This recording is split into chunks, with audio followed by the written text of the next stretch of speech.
คณะผู้แทนลาวเข้าร่วมกองประชุมสภาผู้ว่าการของกองทุนการเงินสากลและธนาคารโลกที่วอชิงตันสนับสนุนโดยเป๊ปซี่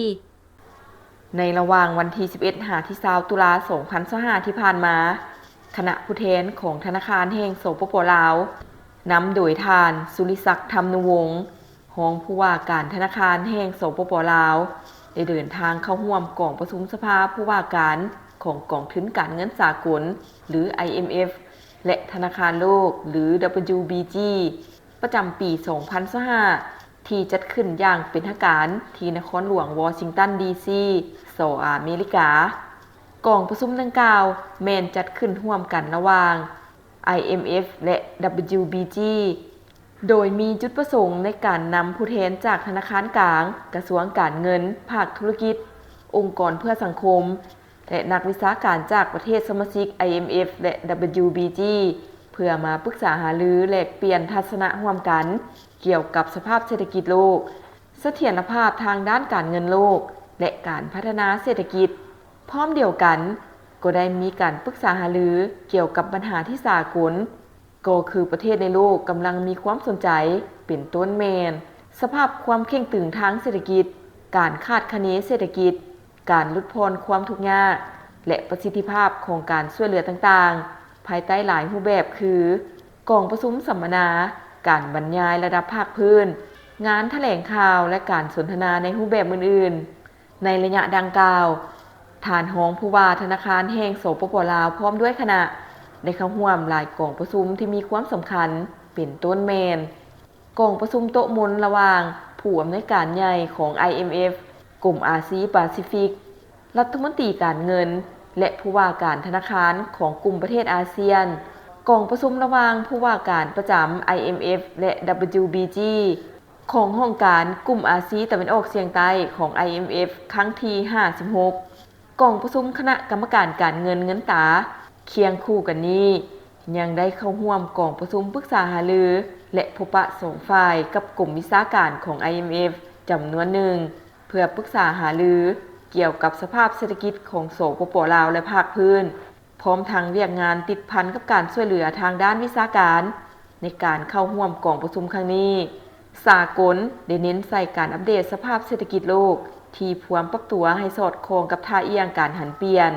และเพื่อรับประกันการรับมือกับสิ่งท้าทายต่างๆโดยการนำใช้บรรดามาตรการและนโยบายใหม่ที่มีความรัดกุมหลายยิ่งขึ้นในนี้การคาดคะเนการขยายตัวของเศรษฐกิจโลกในบทรายงานสภาพเศรษฐกิจโลกของ IMF คาดว่าเศรษฐกิจโลกโดยรวมจะมีการขยายตัวลดลงจาก 3.3 สันห้อยในปี 2024อยู่ที่ระดับ 3.2 สันห้อยในปี 2025และ 3.1 สันห้อยในปี 2026เศรษฐกิจขนาดใหญ่จะขยายตัวอยู่ที่ระดับ 1.5 สันห้อย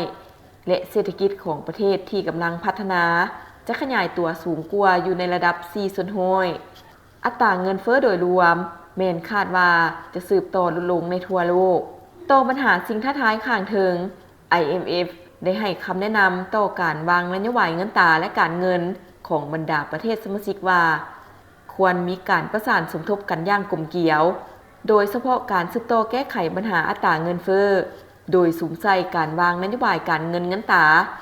เคียงคู่กันกับการรักษาเสถียรภาพทางด้านราคาให้มีความมั่นคงการฟื้นฟูและสร้างความเข้มแข็งทางด้านงบประมาณของรัฐบาล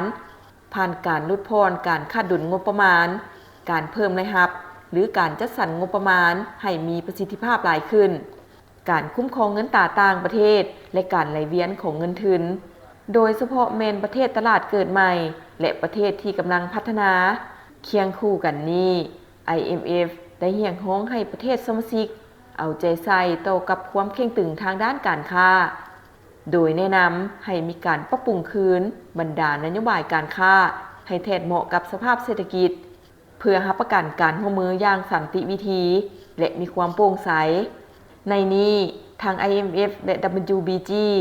จะตั้งหน้าสืบโตให้การช่วยเหลือประเทศสมาชิกของตนอย่างสุดความสามารถ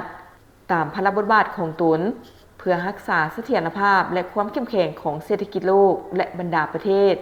พร้อมทั้งพัฒนาชีวิตการเป็นอยู่ของประชาชนในทั่วโลกให้ดีขึ้น ในมือที่โซกบ่เข้าข้างมีฝาเหลืองโซกอยู่ใกล้กูเที่ยวขีดเป๊ปซี่แจกแท้แจกจริงแจกเงินสดทุกมือพร้อมทั้งรถจักรโทรศัพท์และดื่มฟรี200,000รางวัลส่งรหัสกล้องฝามาที่ Facebook Messenger เป๊ปซี่ลาวลุ้นรับรางวัลทุกมือเริ่มแต่วันที่18 สิงหาจนฮอด15 พฤศจิกายน 2025นี้เท่านั้น